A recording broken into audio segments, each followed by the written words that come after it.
Welcome to U.S. News Source Channel. Intense clashes took place in the skies of the Eastern Front. Air combat has caught all eyes. Intensity of operations in important regions of Donetsk has begun to force both sides. Ukrainian planes carried out accurate attacks on the front. According to the breaking news, an air battle took place on the outskirts of Donetsk. Air operations increased in Donetsk. In our previous video, we talked about land operations in the region. This time, both land and air operations were organized. Moreover, as a result of all these, the party that suffered losses was again Russia. While air warfare was taking place in the region, according to the images, there were 2 army planes in the skies of Donetsk. Warplanes showed high activity in the region. Judging from the images, it is thought that these may be 2 Su-25 attack aircraft. Moreover, it was reported that one of these planes crashed, but it is not known which one. Although mysterious conflicts continue, it has been announced that Ukrainian planes are operating in many regions on this front. Within the scope of these air operations, Ukrainian planes hit Russian military points in the Yasinovataya region and several other regions, approximately 7 to 10 kilometers away from Donetsk. As a result of these accurate attacks, explosions echoed in the regions and flames rose. Ukrainian defense forces shot down a Su-25 attack aircraft near the Soledar region on this front. It is known that operations on this front have increased in recent days. Advance of Russian forces, on the other hand, caused tension in both Russia and Ukraine. Reason for this is that the Wagner Group Russian mercenaries, who were involved in the war in the region, began to advance. These mercenaries tried to take on all the achievements by wanting to ignore the success of the Russian army, and this showed that the Wagner founder tried to take advantage of the successes in the region, criticizing the Russian army with accusations. Moreover, after these events, the violence of the operations increased even more and bigger problems started to break out on the Moscow side. At the same time, according to the remarkable news, 25 Wagner Group Russian mercenaries were neutralized as a result of the precise artillery fire of the Ukrainian ground forces on this front. 45th Artillery Brigade of the Ukrainian Armed Forces announced that 25 Wagner Group soldiers were neutralized in a trench in this Soledar region and the attacks on their positions were blocked by artillery fire, and expressed their gratitude to their soldiers.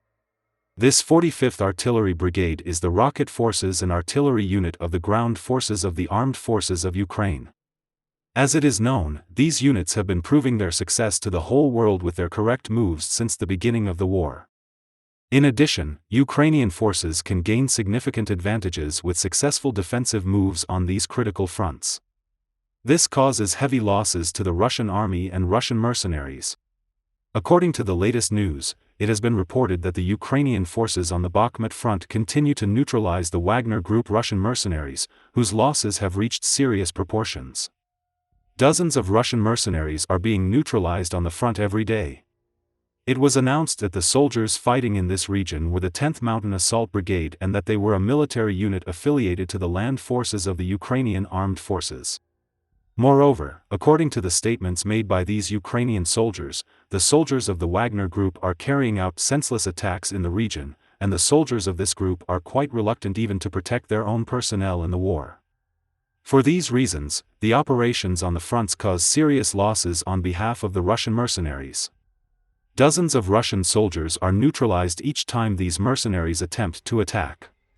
If this situation continues, the tension between the countries will increase considerably. Moreover, as these mutual attacks increase, it is predicted that tensions may rise between the Wagner Group founder and the Russian leaders. Moreover, as it is known, the operations in this Bakhmut region have also taken a serious form. Intense clashes have been continuing in this region, where mutual attacks have been carried out since the beginning of the war. In fact, the reason why the attacks of the Soledar region, where conflict has increased in recent days, is due to the fact that there is a way to reach this Bakhmut region. For this reason, it is estimated that mutual attacks on these fronts may increase more in the following processes. Ukrainian President Volodymyr Zelensky made a speech on the situation of the war. Zelensky stated that the war slowed down during the winter months and emphasized that there could be various reasons for this. Zelensky also stated that the situation in the southern and northern regions of Ukraine is under control and that Russia is working to take action and take revenge by getting stronger. However, he also emphasized that they believe that Russia will not be successful. Ukraine also asked for new sanctions against Russia. Sanctions against Russia continue, but not every company seems to be affected in the same way. Ukraine is trying to get Russia to be affected by sanctions. Sanctions for Russia may increase in 2023. Ukrainian Prime Minister Denis Shmyhal has applied to the International Atomic Energy Agency to impose sanctions on the Russian company Rosatom. It was announced that Shmyhal sought sanctions from IAEA Chief Grossi against Rosatom, one of the largest Russian state-owned companies that has not been affected by Western sanctions. Emphasizing that the Russian company earns approximately $9 billion a year, Shmyhal stated that he believes that this money can be spent on missiles that put the world in nuclear danger. There was also a call from NATO to increase arms supplies to Ukraine. It is known that critical times have been entered in the war on Ukrainian soil. NATO Secretary-General Jens Stoltenberg stated that Russia is at an important point in its attacks and therefore, the supply of weapons to Ukraine should be increased. Stoltenberg stressed that Ukraine now needs to be supplied with more weapons so that there can be a negotiated, peaceful solution.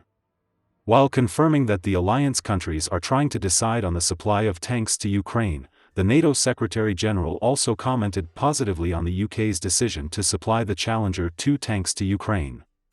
Stoltenberg stated that Ukraine needs more defense systems, military ammunition, spare parts, and maintenance materials so that it can continue to defend its territory efficiently with the weapons in its hands. He noted that the fierce and protracted conflict on the Bakhmut front also demonstrates the importance of providing Ukraine with more weapons. Stoltenberg also stated that the president of the Russian Federation, Vladimir Putin, did not take a step towards peace and therefore he should know that Russia cannot win on the battlefield. On top of all this, the Russian Ministry of Foreign Affairs announced that it has included the military officials and arms company executives of the European Union countries that provide military aid to Ukraine on the sanction list. Russia has once again started targeting European Union countries that provide support for Ukraine. Russian Ministry of Foreign Affairs announced that sanctions were imposed on arms company executives and military officials of countries that supply weapons to Ukraine. Then, the Russian Defense Ministry stated, the European Union continues to put pressure on Russia with unilateral preventive measures. On December 16, 2022, EU countries accepted the 9th package of sanctions. It was stated that some members of the European Parliament are also on this list of sanctions. According to the statements, Russia will continue to respond to the moves of Western countries against Russia. However, the party in the war is Russia. This shows that the sanctions are of great importance in order to continue the war. Because as long as the war continues, the necessary equipment cannot be reached due to the sanctions. This situation causes great problems on the Russian side. Despite this, it has been a matter of curiosity whether the sanctions will be continued in response. Now, as much as the steps taken on the fronts, the relations between countries and the decisions made by the leaders are of critical importance. For this, all moves have to be carried out in a much more strategic direction. Otherwise, it will become much more difficult to compensate for the losses in this war that has been going on for months. We'll see what happens in the next few days. We have reached the end of another video. You can support us by liking the video. You can easily follow new videos by subscribing. I wish you all a war-free day. See you.